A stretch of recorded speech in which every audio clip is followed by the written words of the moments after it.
IT Talk, Digitally Yours. Jumpa lagi dengan saya Tarolai, para profesional IT. Kita sudah menuju bagian akhir dari serial Zero Trust ini. Ini kita akan membahas bagaimana kelanjutan Zero Trust sebelumnya. Jadi di dalam Zero Trust sebelumnya kita melihat bahwa bagaimana kita mensapih security dari kompleksitas arsitektur. Jadi kita tidak lagi pusing dengan firewall, tidak pusing lagi dengan macam-macam perangkat di situ. Jadi kita akan melihat bahwa security sudah disapihkan dari sisi kompleksitas arsitektur.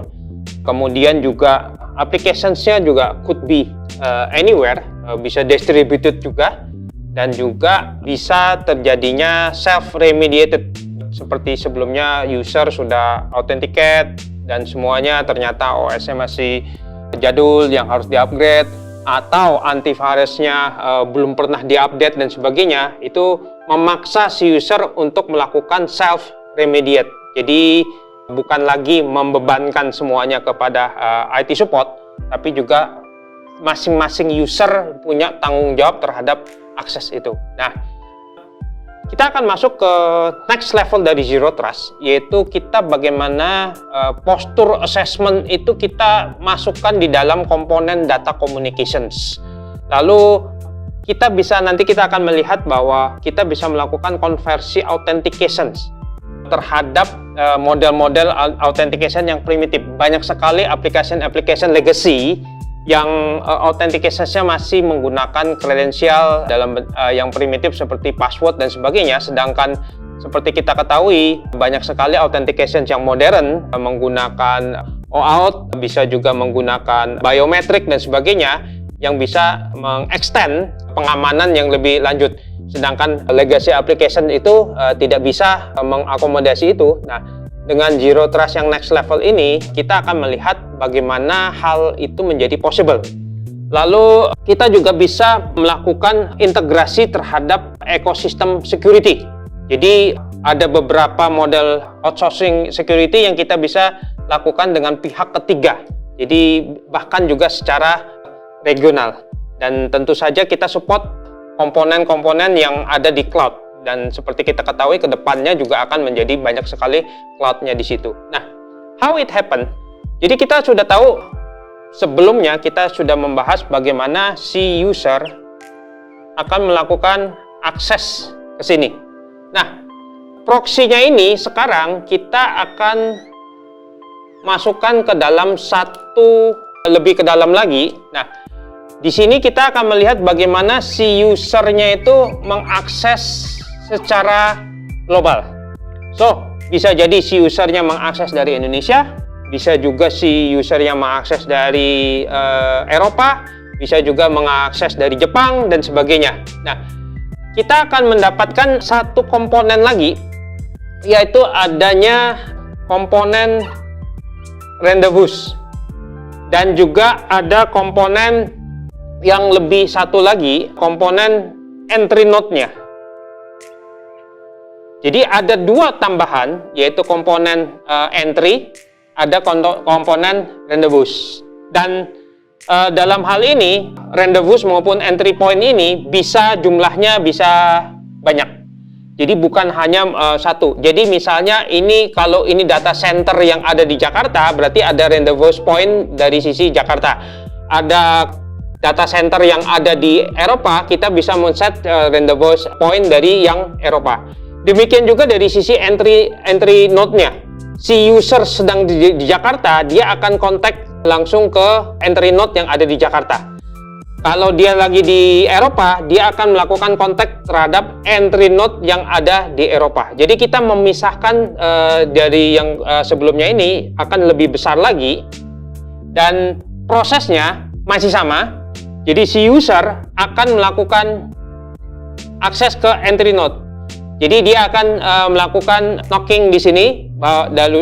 Hal masih sama seperti sebelumnya, bahwa perangkatnya akan dikenalin, usernya juga akan dikenalin, dan masing-masing pada saat ini akan mau akses ke aplikasi A, dan juga akan dicek lagi skornya di sini berapa terhadap trust inferer.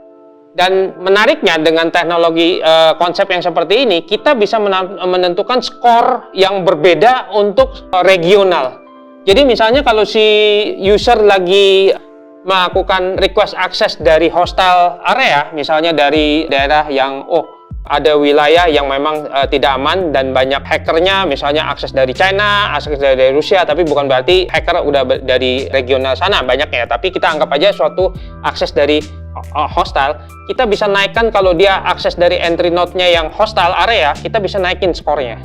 Tetapi kalau dia entry-nya dari area yang tidak begitu hostile, skornya kita bisa turunkan. Jadi kita bisa melakukan secara fleksibel, secara tune up security-nya sesuai dengan area-areanya di situ. Nah, kalau si usernya ini pada saat akses di entry node ini sudah bermasalah, maka aksesnya sudah bisa di-reject dari sejak awal. Dan itu membuat satu keuntungan bahwa kita mereject masalah itu udah jauh di depan, bukan ada di benteng. Jadi bukan berarti kita menghadapin serangan itu sudah mudah kita tangkal, itu bukan mulai sudah di dekat di data centernya kita, tetapi kita sudah melakukan serangannya itu sudah kita tangkal jauh. Jadi far from protected areanya kita. Jadi kita bisa melakukan pengamanan jauh ke depan dan juga lebih fleksibel. Nah, yang selanjutnya seperti saya sampaikan tadi di depan, bahwa si konsep seperti ini kita bisa melakukan authentication yang lebih modern. Let's say aplikasi C ini dia hanya bisa menggunakan password aja.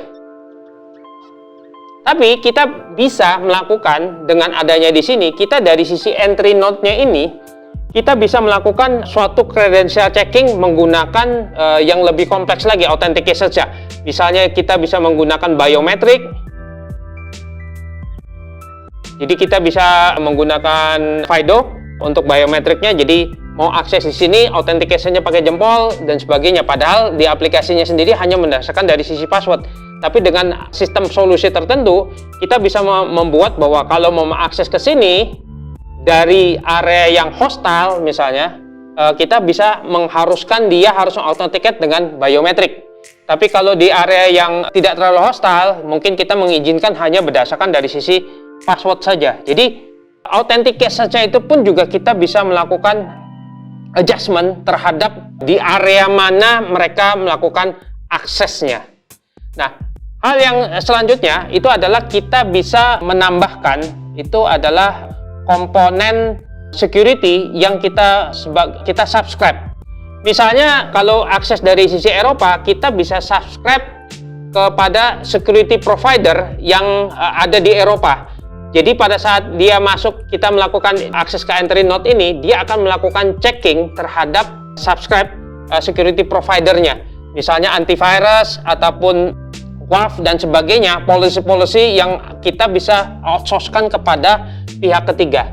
Dengan demikian, kita bisa secara fleksibel berdasarkan dari sisi area-area tersebut melakukan validasi masing-masing di situ. So, demikian dari seri Zero Trust ini, mudah-mudahan berguna. Jadi kita akan melihat bahwa dari perjalanan pembahasan kita dari awal, bagaimana kita bergerak dari perimeter security yang hanya membedakan dari sisi inside dan outside, lalu kita memisahkan antara security dengan network infrastructure, lalu kita memasukkan lagi komponen identity-nya dengan memasukkan authentication-nya. Lalu kita juga mulai memasukkan ke konsep yang ketiganya, ini adalah bagaimana kita menggunakan security provider ada di pihak ketiga dan juga secara regional. Demikian dari saya, mudah-mudahan menjadi berguna. Terima kasih.